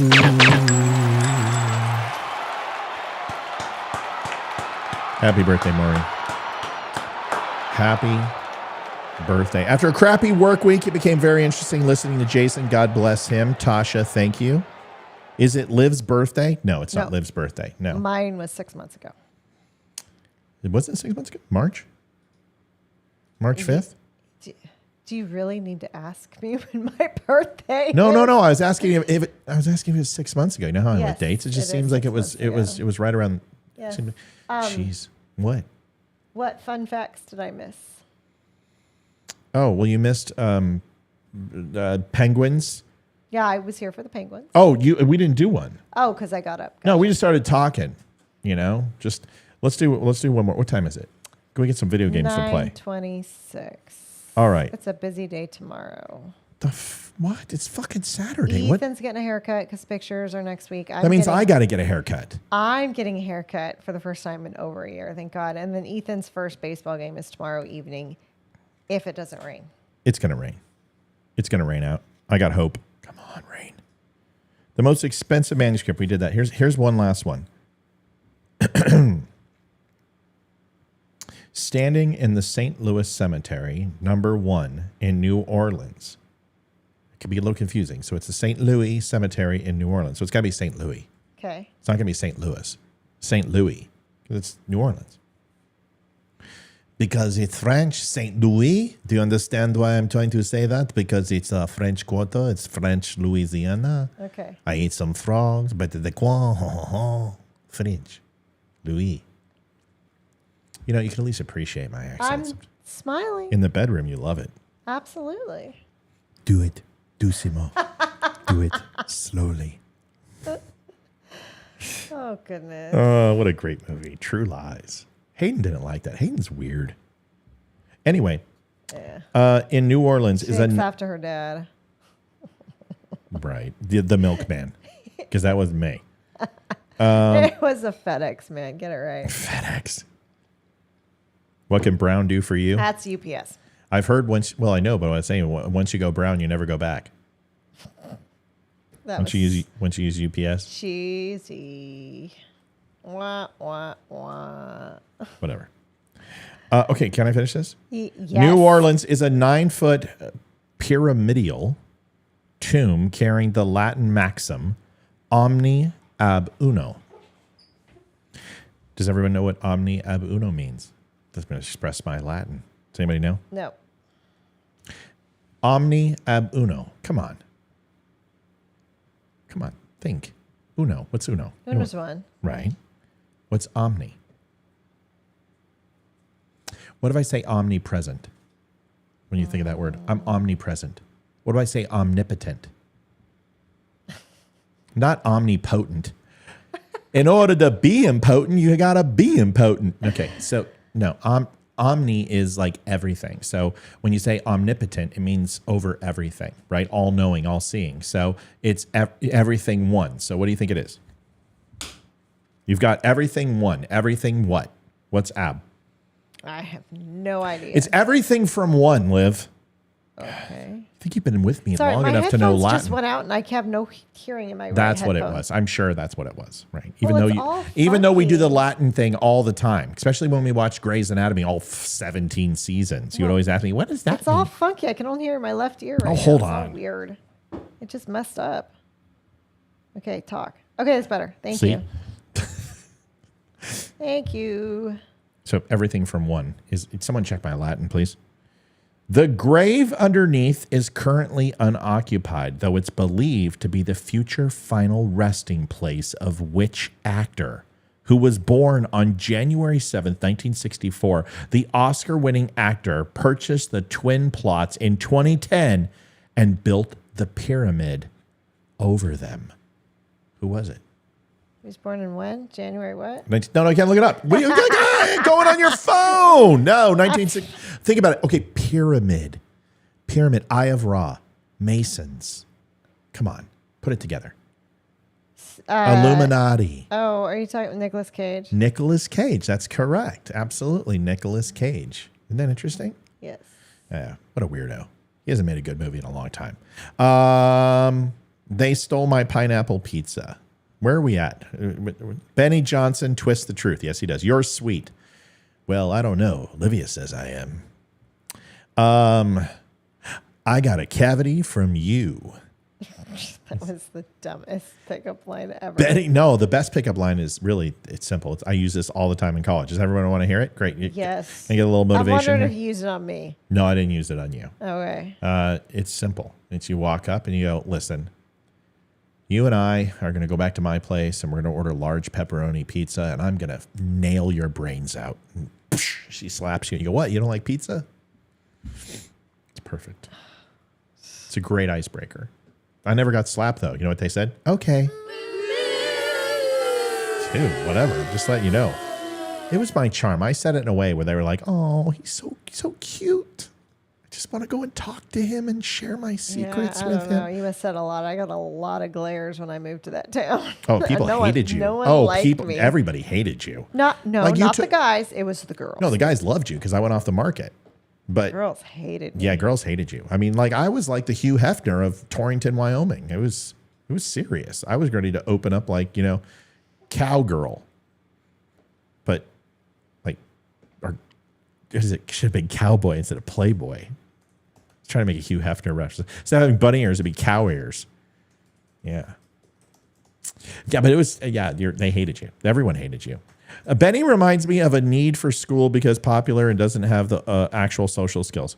Benny reminds me of a need for, I don't know what that means. Benny's a smart guy, but Benny's made some bad choices, like stealing my set. Well, that's one thing Benny shouldn't have done. Yeah. And you weren't in the military. What are you doing with ARs and freaking, it's It just, looks just like yours. yeah, he stole my set. It's Nobody has my set. Dude, I had the best, like nobody had my set. And then everyone's like, oh, I'm going to get his set. Can't tell you how many people, podcasters go, what's your camera? What's your, no, dude. It just makes you think that Benny probably watches you all the time. He doesn't watch me. Well, how did he get your set? Well, then? he runs across channels. I mean, we're in the same circles. He sees my ads. I click on him. He probably clicks on me. He knows who I am. But he doesn't know me. He's not like, well, Matt Spear in episode 426. I don't think he watches my shit, but I'll tell you, I've seen some things that he's put up that are very similar to my takes that are usually, I'm one of the only people saying it. What's interesting is when I look at the Trump mugshot and all the people that took advantage of that, I was really proud that the Wright brothers didn't share it either and didn't make shirts out of it. And that made me feel good. Question. Oh, here we go. You ready? Yes. What are your thoughts on the AP report that an organization has requested the Colorado state justices to remove Trump from the primary ballot? I think it's going to go nowhere. Just like they just said that he lied about having $3.6 billion and they're going after him for that. I think Colorado is desperate. Colorado was nothing in the election, so therefore they can't get him for that. But there are a bunch of lib labs in Colorado, and it's completely turned leftists. So they're going to try to do that. They're not going to get him off the state constitution. You can't, because it's not state has no responsibility in a federal election except for printing their own ballots and counting the votes. That's it. They can't just take him off. If he meets the qualifications for the RNC and DNC and he is the RNC candidate, they can't take him off the ballot. The only way they can take him off the ballot is if they impose the 14th Amendment. And the 14th Amendment says seditious conspiracy, blah, blah, blah, blah, blah, treason, all that shit. Then they very well could get him off. But he's not going to get hit with that. He's going to get hit with conspiracy charges. Or he's going to get hit with obstruction of justice. He's not going to get hit with treason or seditious conspiracy or any of that bullshit. I don't believe any of that. I think he's going to get a fine. I think he's going to get hit with obstruction. I really do. I do. Because I do believe he obstructed quite a few things in those cases, just from what I've seen. But they're not going to get him off the ballot. The only thing that's going to get Trump off the ballot is Trump open up his mouth.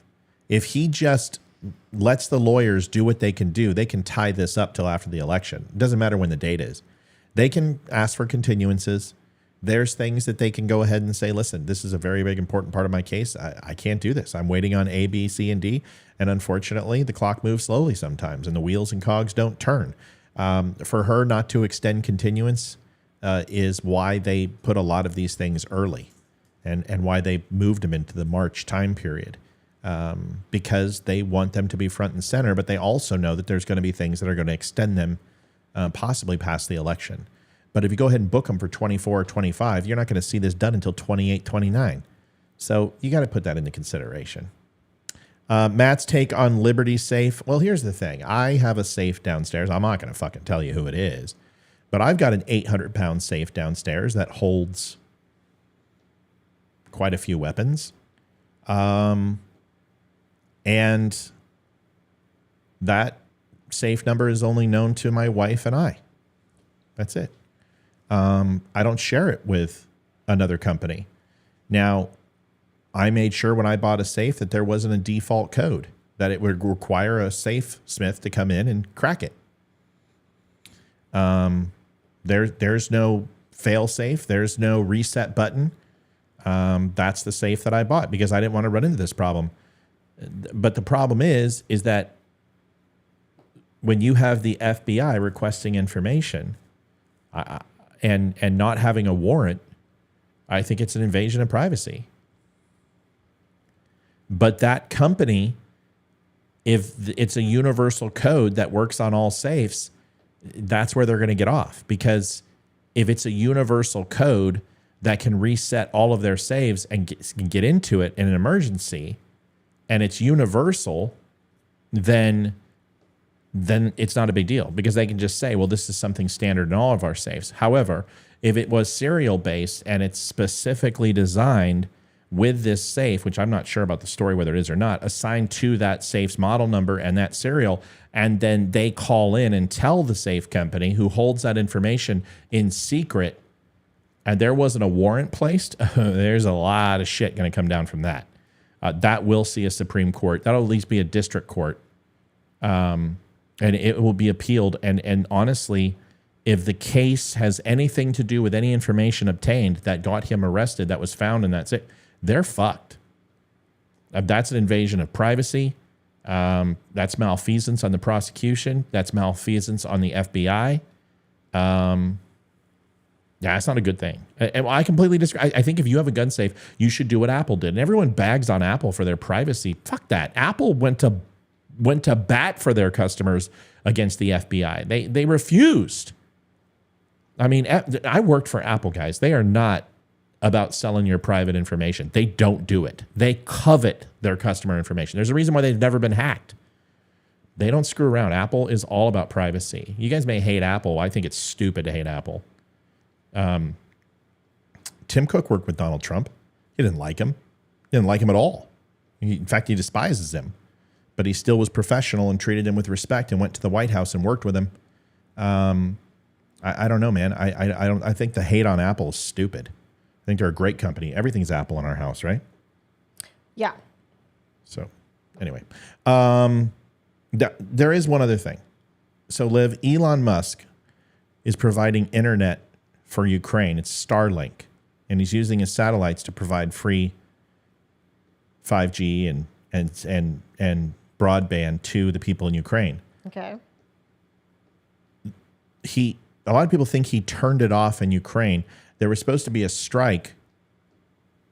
I don't know if it's Sevastopol or where it was at. I mean, there's only 5-7 naval bases: Vladivostok, Petropavlovsk, Severomorsk, Sevastopol, and a couple of others. But I guess they were going to literally hit the naval forces of Russia, and it was a coordinated attack.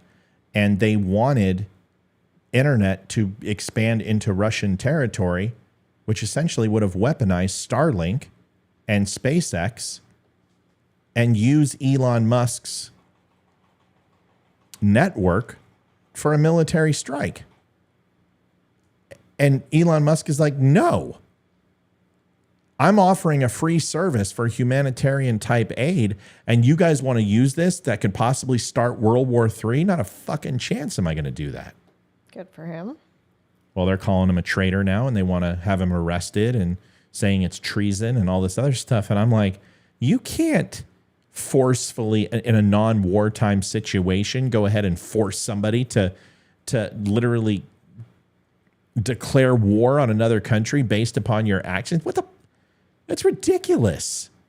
Can you imagine if they oh, I don't know, blew up Nord Stream 2. I mean, there's just too much going on here, man. And I think Elon Musk made the right call. I'm sorry. It's not his job. He's not required to turn that on. Now, if he was already providing that information and knew about the attack and then shut it off right before, well, that's a completely different situation. That's him getting involved in military operations, and essentially that is conspiracy, and it is treason. I mean, that is treason. You're interfering with a military action of the United States government. That you're not going to get away with that. But that's not what he did. He just simply said, I'm not going to turn it on. And you can't make me turn it on. It's crazy. Somebody just asked on Rumble, didn't Musk say he was losing too much money providing the web over there? I don't know. I mean, it's hard to think that you're losing too much money when you have as much money as he does. So you made it that she don't have another WTF. What? They're probably responding to other people. Okay. There's been a lot of conversations going on. Susie says, why don't I get a birthday song? Because I wasn't on for your birthday. Pretty simple. I can't even remember my own children. And you want me to remember you? All I gotta do is say something. Have you seen The Arborist? This guy has been investigating all these fires for years. The man is very sensible and factual. He has information on many fires for years. I haven't. I have not. I've seen some very convincing people, but here's the problem, is that if it's just about fire science, I'd love to listen to him. But if he starts talking about lasers and he starts talking about land grabs and the World Health Organization and green energy, and he's not qualified to talk about those things. So until he is, I want to talk about fire science. And my father was a professor of fire science. He taught at Oxnard Community College. But he's also a fire captain of Station 13, the youngest fire captain in California history. Olivia's family, all in fire. Jack and Jeff, right? Just Jack. Just Jack. So fire captain. We've got firefighters in our family. My nephew is now with the U.S. Forest Service, was with the U.S. Forest Service, and now he is with California Fire Department in Baco. So if he wants to talk about fire science, I would love to hear it. I'd love to talk to him. I'd love to listen to him.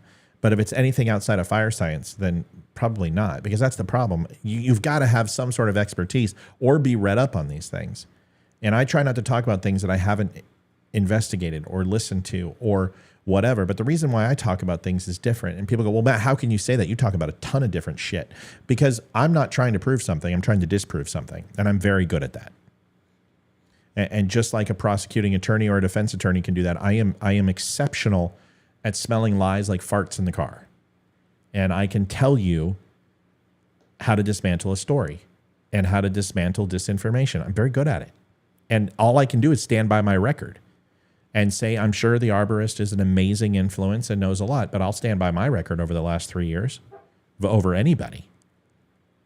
And we can go back to the 2023 election. We can go after Ukraine and the troop movements there. We can talk about what I said about Nikki Haley, which is coming true. By the way, she's now leading in a head-to-head with Joe Biden. She is actually the most preferred Republican at 49%. Don't question the master. We have a new listener on Facebook named Diamond Dave, so welcome. Diamond Dave. But he had he just wanted to know, is this another Christian Republican page? So no, we're not going to go ahead and reach out and touch someone. Just hand the plate of money over to Olivia and give till it hurts, but not hurts. Give till it feels good. I'd say I hear you. No, man, we're not evangelists. What the? No. Are we Christian? I mean, I guess. I mean, we have to label it. Are we devout, or do we go to church? No. Do we not know everything? Yes. Do we believe that there's something after? Yeah. But is it God, or is it wafers, or is it sacramental wine? Or I don't have any answers for you. But what I do know is that I have a spiritual relationship with what you may call God. But I don't need to participate in the church, because there's a very big difference between spiritualism and religion. So, no. We are not a Christian podcast. No, we're not a Christian podcast. We're not.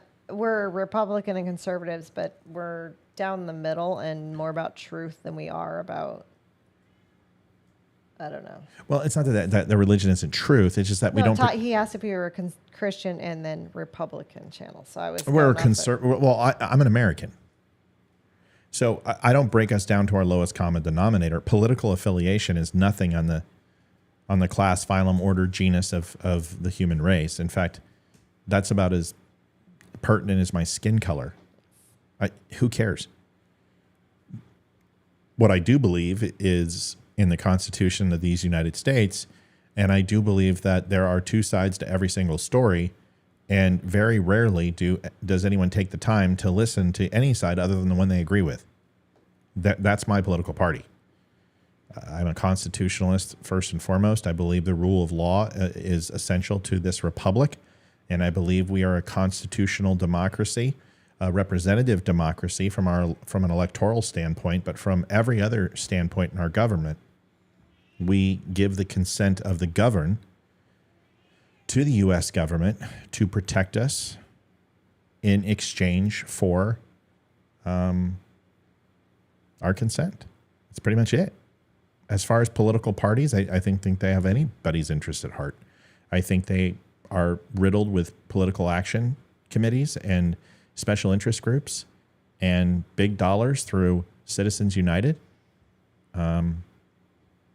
And I don't think they work in our interest. If you ask me what my principles are from socially, I'm fairly moderate liberal when it comes to socially. I'm pro-life.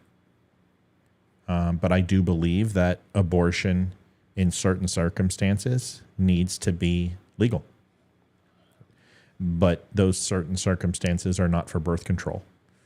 And I believe we should have the lowest amount of time between conception to making that decision as possible. And it needs to be stopped as a birth control. However, in rape, incest, or danger to the mother, I think those considerations are between a doctor and that woman and nobody else's. I am a Second Amendment enthusiast. I believe that the United States government has modified 9 out of 10 amendments except for the Third Amendment, but I'm not going to be quartering troops anytime soon. And I think it's been a complete abortion and overreach of the government's rights. I believe the Constitution is not designed for the government. In fact, it's designed to stop and limit the power of the government. That's everything it's designed to do. And they are using it against the American people on every facet, through the media, through disinformation, and through horrible decisions of frivolous spending of our taxpayer dollars and everything else. So, but when it comes to everything else, I'm conservative. I believe big government is a horrible idea. I think the less government, the better. Nationalism is not an ugly word until you put white in front of it, I guess. But I am a nationalist. I'm not a populist. I don't believe in being the world police, but I do believe military influence from the United States is absolutely pertinent if we want to continue to have the freedoms that we have. So that's the answer to your question, man. It's a long one. And Olivia's like ditto, I guess. I mean, I don't know. Anything that I said that you don't agree with? No. Isn't that amazing? We don't share the same brain, folks. It's always been that way. You don't need a haircut, Matt. Grow that shit out. Not a chance. No way. No. I dare you to play me at the show. I dare you to play me at the show. Chicken, I don't have time to play you at the show. Probably a reply, Bubba, like I said. It's to me. No, trust me. Bubba's wants me to play baseball. Will you please explain to this young man who I am on video games so he can understand what he's getting into? Do you want to You don't want to play him. You seriously don't. I don't know, Bubba. I don't know what. You don't. You really don't. He used to be. What number were you with Xbox in the world? I was ranked 100 in the world. Yeah. So on Xbox, I was the first. I was the first tandem in the United States to get 1250 on Elder Scrolls Oblivion. We were top 100 in beating Halo 2. I had the highest gamer score in the world. I was in the United States ranked in the top 100. In the world, I was ranked in the top 225. I've never lost a hockey game in my life, online or off, ever.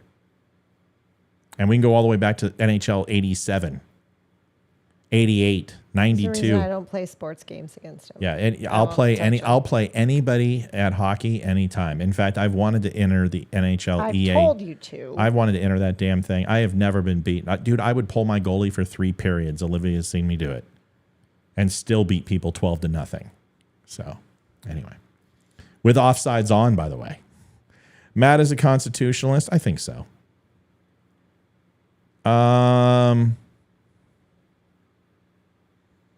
We're going to read the rest of these comments and we're going to get out of here. Okay. My allergies are killing me again.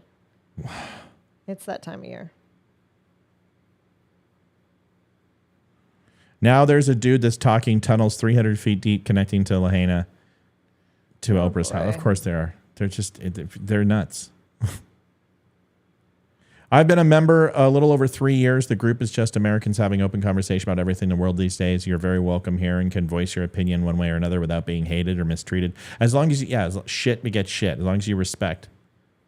Does anyone believe in ghosts or spirits or had experience that you couldn't explain? No, we're not talking. No. Nope. Nope. Not at all. We are not. You know, we could always play. I can't think of his name. The ghost with no feet. The ghost with no feet. Yeah, let's do it. Why am I having a blank on his name? Mike Rowe. Thank you. And it's the nurse. It's the nurse with no feet. Oh my gosh. All right, folks, we're going to let you go out funniest tonight. thing. We're going to let you go out tonight with a nurse with no feet. Mike Rowe. I get my Mike Rowe voice going in the early AM. And I'm always close to the microphone and it's bassy. And I do my best Mike Rowe at around 6:30 to 7:30 a.m. That's why I would do well. Oh, do good. I almost did it. Do well on a AM radio show in the morning. Matt, your set looks way better than Benny's. Yeah, it does. Matt talks about all kinds of subjects, explains many things and so forth. Whether you agree with them or not, just be respectful. You should always agree with me. If you want to be right. 14th Amendment isn't in play until he's charged. James, I just said that. They said he has to be charged, and he's not going to be. So it's not going to be in play. Matt, Georgia grand jury wanting to indict Lindsey Graham. They're not going to. The grand jury wanted to, but you guys, look who turned it down. You know, Fani turned it down. So now what do we say about her? You know what? Out of everyone who's been charged, I would love to see Lindsey Graham charged. That guy's a freaking shill. He's a shill. Despise Lindsey Graham. Such a putz. He's a complete putz. He went against Donald Trump, hated Donald Trump, and then now, oh, yeah, I'm going to go get Hillary Clinton. You're not going to do shit. You're just going to sit there. Sorry for the language. All right, we're going to listen to Nurse with No Feet. I played in the COD playoffs in 2018. There you go. Olivia's pretty good at COD. She was good at Call of Duty. She was excellent at it. You going to bed? It's better. Do you have a nosebleed or allergies? Allergies. Get away from me. Are you sick No, or allergies? allergies. All right, come give me a hug. She's, like I said, she was having a sneezing attack. I had to go. I love you, sweet pea. Good night, baby. Go get some rest. Love you, sweet pea. See you in the morning. We will. Do the kitchen tomorrow. Did you not work out? No, you were sick. You got allergies. Your head's going to explode. Don't. I get it. Don't worry about it. All right, we're going to well, thank you for doing what you're supposed to do. Nurse with No Feet. If you have not heard this, this is Mike Rowe. And this is one of my favorite. Okay, so let me tell you about Mike Rowe. If I have an influence on my life that I absolutely love, he's my hero.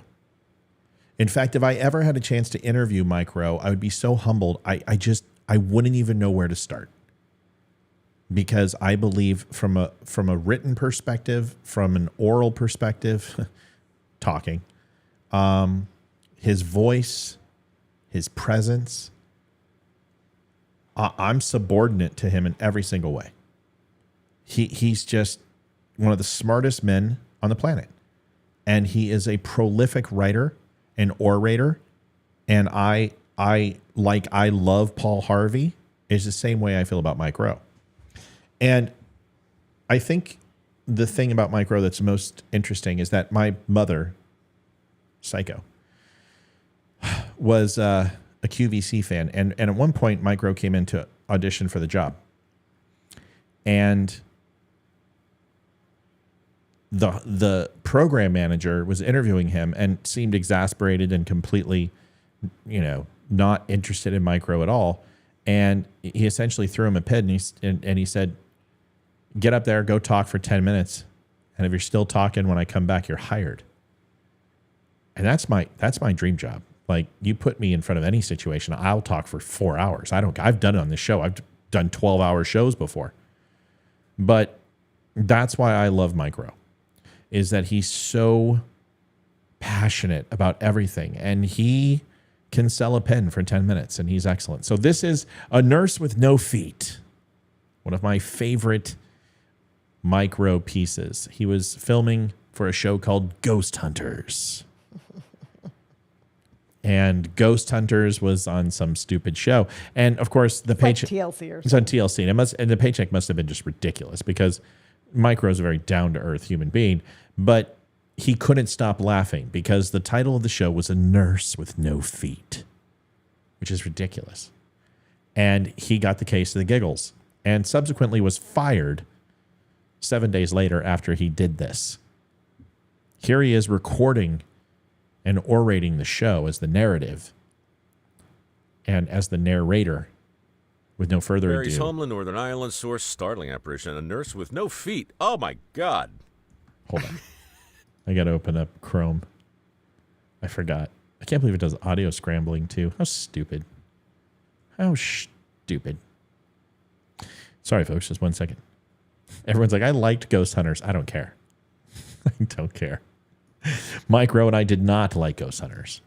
I don't think I watched one episode. It did not pique my interest. Yeah, because it's like Bigfoot. Yeah, You're never going to see anything. Bigfoot hunters out there too. There Yeah, was a show if I on wanted it. to watch people run around in the woods, I'd watch Bear Grylls or Les Stroud. It's Okay? like Sister Wives. No. Yeah. No. Homeland, Northern Ireland, source startling apparition. A nurse with no feet. Oh, my God.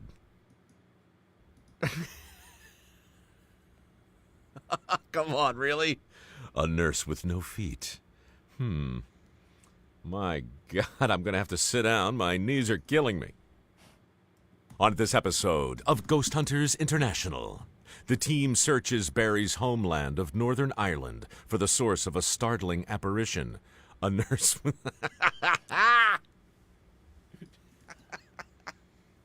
She's got no feet! I'm sorry, this is funny.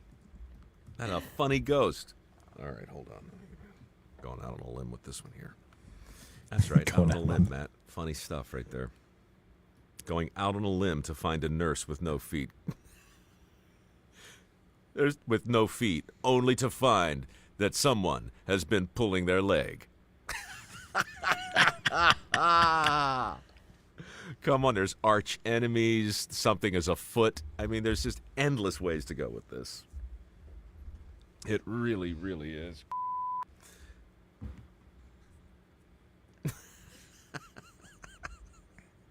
Fair point. Here we go. On this episode of Ghost Hunters International, the team searches Barry's homeland of Northern Ireland for the source of a startling apparition, a nurse with no feet.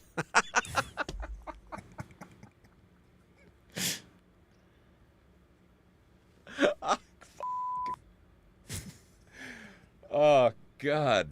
It's come to this? Handicapped ghosts? Handicapped ghosts. Join us next week. Oh, God. All right, sorry. On the... You know these On this producers are episode flipping their of shit. Ghost Hunters International, the team searches Barry's homeland of Northern Ireland for the source of a startling apparition, a nurse with no feet. You almost made it.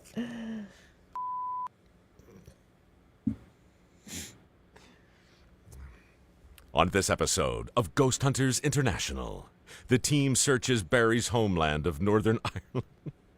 You could tell he's trying not to crack up. Oh, the whole time. I know, it's just killing me. It's just killing me.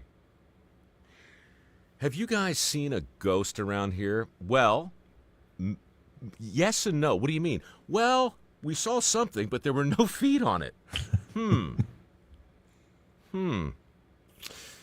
Does this picture look familiar? Yep, that's her. You can Now, tell by the Diamond Dave, conspicuous I do lack know of you. feet. Diamond Dave, I do know you because I recognize your headset. I think you got like 24,000 followers, right? You run a page, don't you? Is it a gaming page? Maybe you were shy of 100,000. Is it a gaming page? I think that's what I saw. Is that right, Diamond Dave? Am I right or am I wrong? Gosh, I'm very seldom wrong. I can't be wrong twice in a row.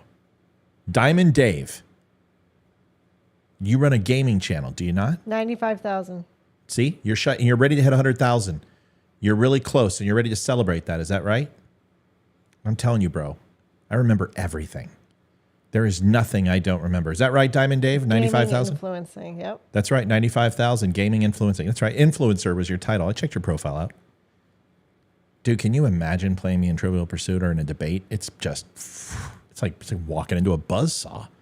It's just a rando from Facebook. You follow me. Thanks. I was going to follow you, but I'm like, I don't know. Is this guy just trying to get follows? I think I followed you. Did I follow you? I was like 95K. You deserve a follow. If some of my people want to go, guys, go over to Diamond Dave's site. Go say hello. He's a video game influencer.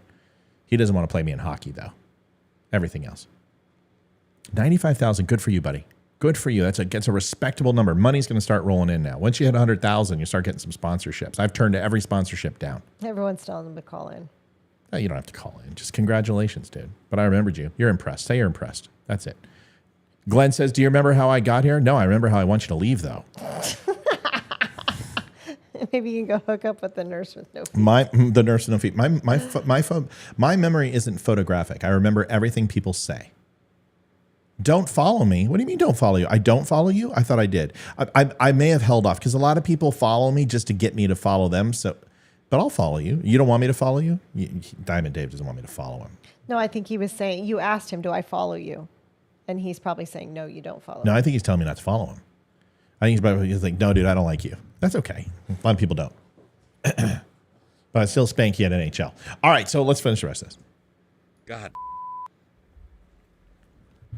I'm trying, dude. That's the part.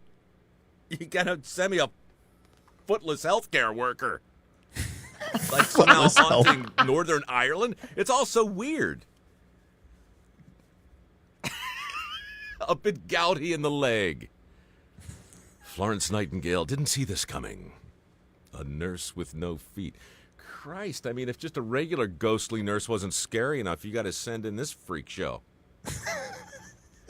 Escaped from a local traveling circus. Nurse, can you get in here? No, as a matter of fact, I can't. You'll have to come to me. I'm a footless nurse. I don't do my rounds, okay? For one, I'm dead. And for two, I have no feet. You want your blood pressure taken? You get in here and take it yourself. Well, there we go. Sooner or later, I'm counting on you to come up with something clever. A floating footless nurse? That's better. A floating apparition. Is that right? Yeah, can we do that? A floating nurse?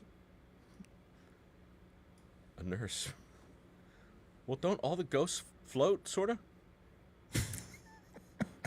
Mm-hmm. Man, it's a total Friday it's night. easy if they have feet, I suppose.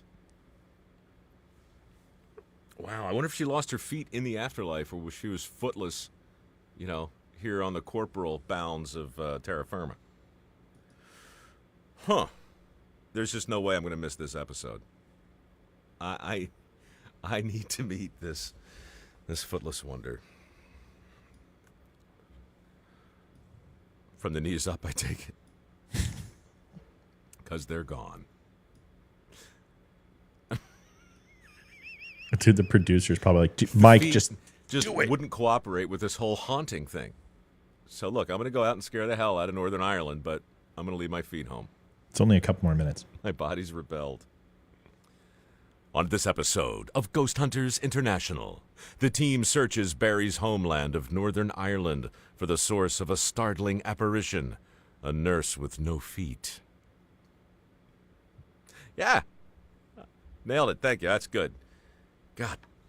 Jesus Christ. Someone said might be a dancing ghost. Footloose.